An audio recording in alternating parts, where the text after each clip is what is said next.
सब भक्तों को जय श्री कृष्णा, जय श्री राधे, जय भगवत गीता। दोस्तों, हमारे मन की जो स्थिति है वो एक कौवे और मेंढक के समान है।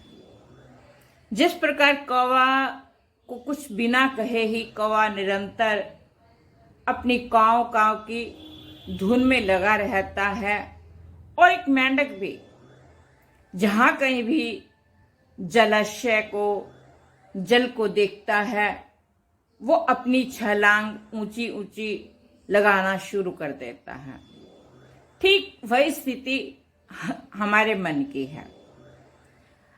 जीवन में कुछ अच्छा या बुरा हुआ नहीं, लेकिन मन अनेक अपनी विडंबनाओं में, अपने चिंतन में शुरू हो जाता है। जब थोड़ा बहुत जीवन में कुछ प्रतिकूल परिस्थितियां आती हैं तो मन निरंतर अनेक चिंताओं में, व्यर्थ की, इधर उधर की उहापों में, क्या होगा क्या नहीं होगा, निरंतर दिन रात बस इसी चिंता में, आज ये हो गया, वो हो जाएगा, वो हो जाएगा, बस इसी चिंतन में लगा रहता है। और वहीं कुछ अनुकूल हुआ तो खुशी से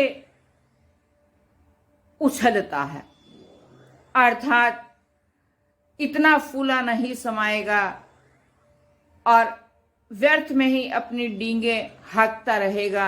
मैंने ये कर दिया, वो कर दिया, वास्तव में कुछ किया नहीं। जितना किया नहीं उससे बढ़कर अपनी आप को बताना, प्रदर्शित करना, अपने बल को, अपने वैभव को, जो है नहीं उससे अधिक बताना, अर्थात मेंढक की तरह ऊंची ऊंची छलांगे लगाना। लेकिन भगवान श्री कृष्ण कहते हैं कि अगर मन यूं ही ऊपर नीचे की अव्यस्तताओं में, व्यर्थ की चिंताओं में, व्यर्थ के मद में, अहंकार में लगा रहा तो प्रभु का चिंतन कभी नहीं हो सकता। जब तक मन शांत नहीं होता, मन सहज सरल नहीं होता, तब तक मन किसी अच्छे कार्य में, पाठ में, पूजा में नहीं लग सकता। प्रसन्नचित्त स ही बुद्धि पर्यवतिष्ठते। जिस मनुष्य की बुद्धि प्रसन्न है, शांत है, सहज है, वास्तव में उसी मनुष्य की बुद्धि परमात्मा के ध्यान में लगती है।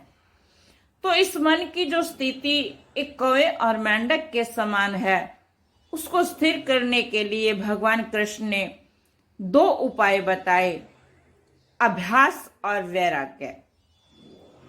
कि मन को काबू में करने के लिए निरंतर इस पर ध्यान रहे, सावधानी रहे कि मन को किस प्रकार संयम में रखना है, काबू में रखना है। एक बार नहीं, बार बार अभ्यास के द्वारा इस मन को कुछ संयम में किया जा सकता है, और धीरे धीरे फिर अभ्यास के द्वारा ये पूरी तरह नियंत्रित और संयमित हो जाएगा। और दूसरा उपाय वैराग्य। वैराग्य मतलब कुछ त्यागना। त्यागना अर्थात संसार में सब कुछ करते हुए जो कुछ भी आपके पास है उसमें आसक्त नहीं होना, लिप्त नहीं होना, अर्थात उसमें मैं और मेरेपन का भाव बहुत अधिक नहीं। भगवान की दी हुई समर्थता को अपने लिए तो खर्च करें, लेकिन निष्काम भाव से दूसरों के लिए भी जब हम थोड़ा थोड़ा त्याग करते हैं तो फिर मन को कुछ त्याग करने की आदत पड़ जाती है, और इसी त्याग के द्वारा फिर जीवन में वैराग्य की स्थिति अपने आप बढ़ने लगती है। और इसीलिए भगवान श्री कृष्ण कहते हैं कि इस मन की स्थिति को संयम में करें, नियंत्रित करें। मन की स्थिति एक कौवे और मेंढक की तरह नहीं होनी चाहिए। इस मन को दृढ़ता से, विश्वास से अपने संयम में करके निरंतर प्रभु चिंतन में लगाएं, फिर जीवन के वास्तविक आनंद को आप प्राप्त होंगे। जय श्री कृष्ण, जय श्री राधे। सब भक्तों को जय श्री कृष्ण, जय श्री राधे, जय भगवत गीता। दोस्तों, हमारे मन की जो स्थिति है